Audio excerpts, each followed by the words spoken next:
আমাদের বাংলাদেশি মানুষের একটা স্বভাব হলো একটু ক্ষমতা যদি পাইতো এতখানি দেয়, কত বলেন না কেন? আর যত ক্ষমতা সব হুজুরদের উপরে এসে দেয়, এর জায়গা পায় না। বোর সাথে ঝগড়া করে রাখতে সব ইমাম সাহেব হুজুরও ছাড়ে, কথা বলেন না কেন? নোয়াখালী এক বেটা বিয়ে করছে, তো বিয়ের রাত্রে বউ কয় শুনলাম তোমার নাকি অনেক হ্যাডম। হ্যাডম বুঝেননি, অনেক ক্ষমতা আর কি। তোমার নাকি অনেক হ্যাডম। হ্যাঁ আমার ভীষণ ক্ষমতা। কয় কি ক্ষমতা? কয় রাস্তার মধ্যে চলন্ত ট্রেন আমি বন্ধ করে দিতে পারি। আরে বাপরে বাপ, ভীষণ ক্ষমতা দেই তোমার। কয় তো একটু দেখাও না। দেই। আর নতুন বউডারে নিয়ে ট্রেনের রাস্তার মধ্যে গিয়া দূর থেকে লাল পতাকা উঠাইছে। লাল পতাকা কিসের আলামত? বিপদ সংকেত না? দূরের থেকে ট্রেনের ড্রাইভার যখন দেখছে যে সামনে লাল পতাকা, ও মনে করছে নিশ্চিত কোনো বিপদ। ও আস্তে কইরা দূরের থেকে ফলো করে আস্তে আস্তে ট্রেনটা থামাইছে সামনে এসে। এখন এতগুলো যাত্রী, শত শত যাত্রী, স্টাফ, প্রশাসনের লোকেরা সব নামছে। ড্রাইভার সকল মানুষের হিড়িক দেখে বুঝেন না বাংলাদেশে তোর হুজুগে মাতাল, যদি কোনো বিপদ দেখে সব ঝাঁপায় পড়বে। কি এর আর আইন কানুন? সব আইসা ড্রাইভারে জিজ্ঞেস করতেছে ভাই কিসের বিপদ একটু বলেন তো। কয় না তেমন বিপদ টিপদ তো না। আর বউ আর হেডম দেখতে চাইছিল, তো হেডম দেখাইলাম। আর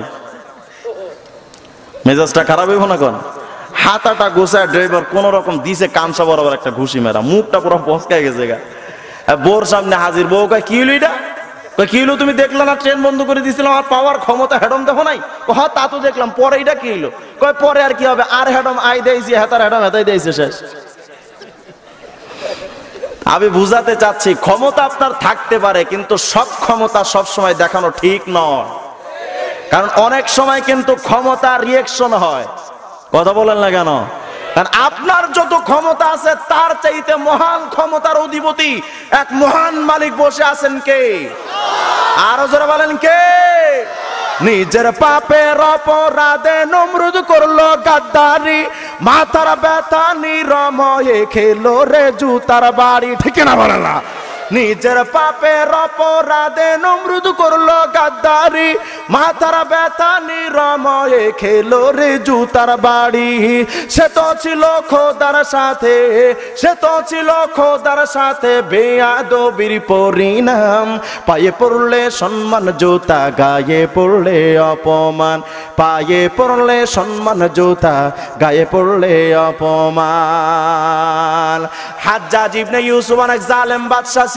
মুফতি আমিন ইসাব আমার উস্তাদে মুহতারাম তার কিতাবের মধ্যে লিখছেন, হাজ্জাজ ইবনে ইউসুফ অনেক সাহাবায়ে কেরামকে হত্যা করেছে, অনেক আলেম উলামাকে দুনিয়া থেকে বিদায় করে দিয়েছে। হাজ্জাজ ইবনে ইউসুফের পেটের ভেতরে একটা রোগ হয়েছিল। এই রোগটা ছিল পেটের মধ্যে পোকা হয়েছিল, পোকা।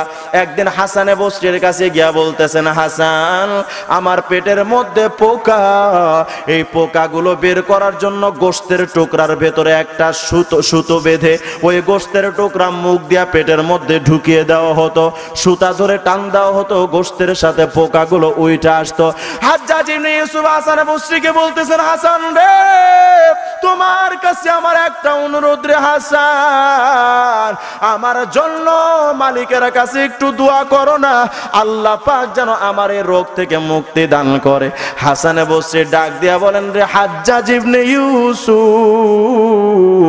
আমি তোমারে বারবার নিষেধ করেছিলাম আলেমদের সাথে বেয়াদবি করো না। ওরে হাজ্জাজ ইবনে ইউসুফ রে, তোমার এই রোগটা দুনিয়ার আর কোনো অপরাধের কারণে নয়, একমাত্র আলেম ওলামার সাথে বেয়াদবি করার কারণে।